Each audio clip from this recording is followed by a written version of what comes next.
Hi, y'all. This is Kat with The Power of You. Welcome back. So, today I want to talk about what happens or what happened when I surrendered. And if you recall from my last video, surrender does not mean giving up. It means releasing resistance.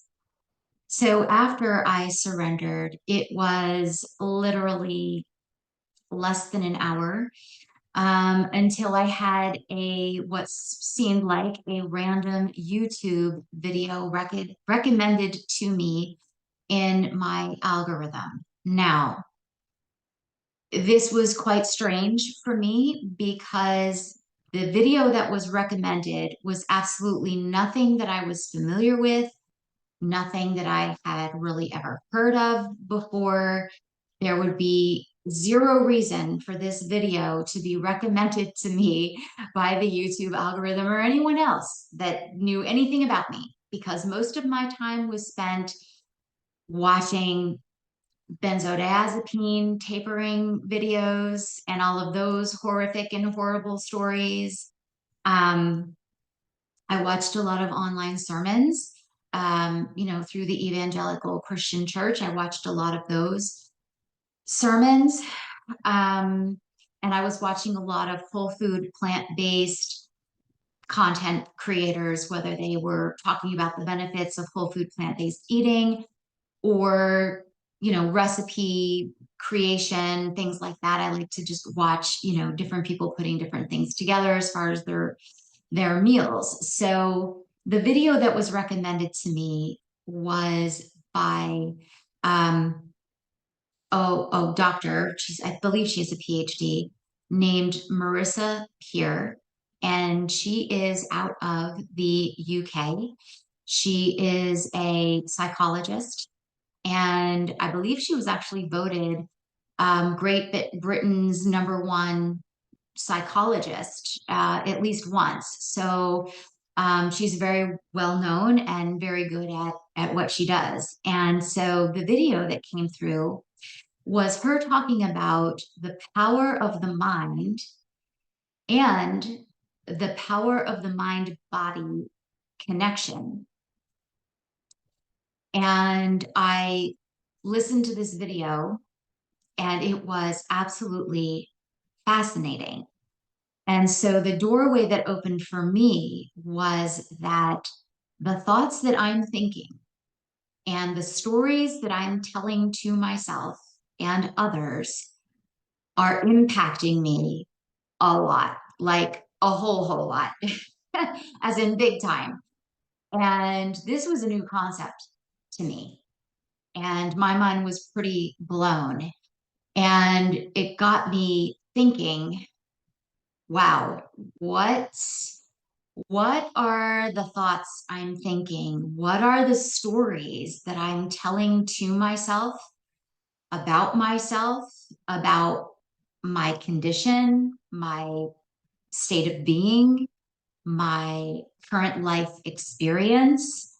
Um, what beliefs am I holding about myself and my experience and my state of being, whether it's mentally, emotionally, physically, spiritually? What stories am I telling other people, my family, my friends, anybody who was willing to listen, right? The health food checkout clerk.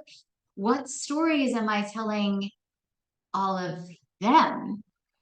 And when I thought about it, it was pretty damning because I realized I was telling a lot of unwanted and disempowering stories about myself and my experience. Now, yes, they were true. They were all true.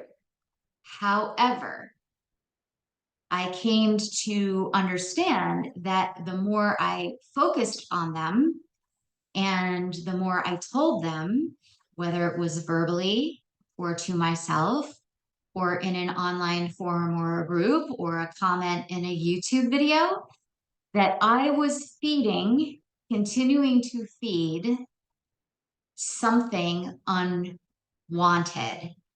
And as long as I was continuing to do that, nothing was going to change.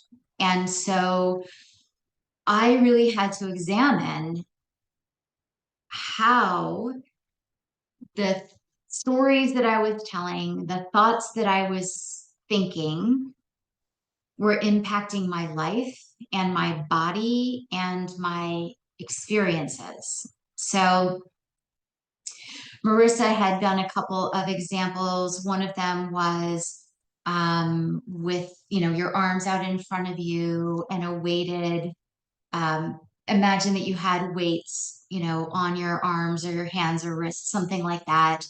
Another one was she did an exercise where you imagine that you had taken a big bite into half of a juicy lemon, and that your salivary glands would start to salivate in your mouth, and you would have this experience, this physiological experience to what it was that you were thinking about and what it was that you were visualizing. So the connection was what you're thinking about and or visualizing, or the words that you're using and the things that you're saying, the stories that you're telling are creating a physiological response within your body. And so shortly after listening to this video that got me thinking about this, so this was kind of active, this was active in, my awareness. The next day, I needed to go literally less than a mile from my house to the post office. And as I was going up, it's a 3-lane road. As I was going up the road, I heard sirens, and I looked in my rearview mirror, and it was a police officer that was behind me.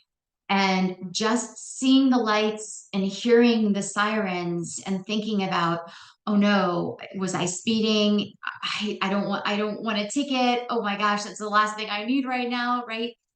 So just in thinking about this and you know going into the future and all of these things, I had a physiological response in my body of, fear, being shook up because my central nervous system was already pretty wacky at that point, just from the sights and the sound. And I moved over to the side of the road, and he just drove right past me. So I was not the reason for the sirens and the lights, but it was a real world experience that I had of just hearing the sound of the sirens and seeing the lights, and the thoughts I was thinking and the stories I started to tell myself in my thoughts and in my mind evoked this physiological response. My stomach got upset.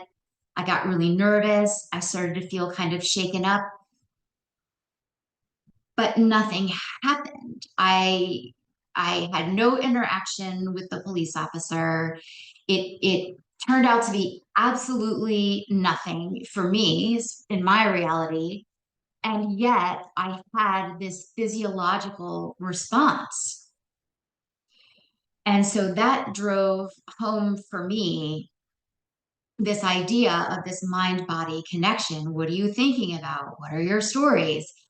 And so I did a little experiment with myself, thinking, okay, if I think about this certain situation of trauma from the past and pay attention to what it feels like in my body, what does that feel like? It did not feel good at all. And then I brought up the memory of my wedding and the feeling in my body and my emotions. I actually started to feel happy and grateful. But then I moved into the area of, yeah, and I'm like so sick, and he's probably sorry he married me, right? And I went on this, it took a nosedive, in other words, into this story, right? What was this? I was telling the story and assigning to my husband that he's sorry he married me when that wasn't the case at all. And my body and my emotions reflected my thoughts and the story. And so that was really eye opening for me. And that was the very first piece into that the universe brought to me after surrendering and being open to working my way down to the end of the stick where the solutions were for me and flipping the coin, starting to turn the coin over from the problem and the trauma and the drama, starting to flip the coin over to a different view of health, well-being, solutions, remedies for me. So if you're not familiar with Marissa Peer, she does a really amazing work. She also talks about the subconscious mind. That would be in my next video, because that was the next little breadcrumb or the next light, the next step that lit up for me. So if you're not familiar with Marissa Peer, she does amazing work, really fabulous. I encourage you to check her out. She has a lot of free content on YouTube. And I know she's taught, I think, at least one class through Mind Valley, which also offers some really incredible content there. So if this resonates in any way, if you're interested in more information, I encourage you to check out Marissa Peer. Right. Until next time, thank you for being here with me. If you have any questions, comments, feel free to drop them in the comments section below. I welcome you to subscribe if you feel led to do so. Anything that I share today, take what you like and leave the rest. Bye-bye.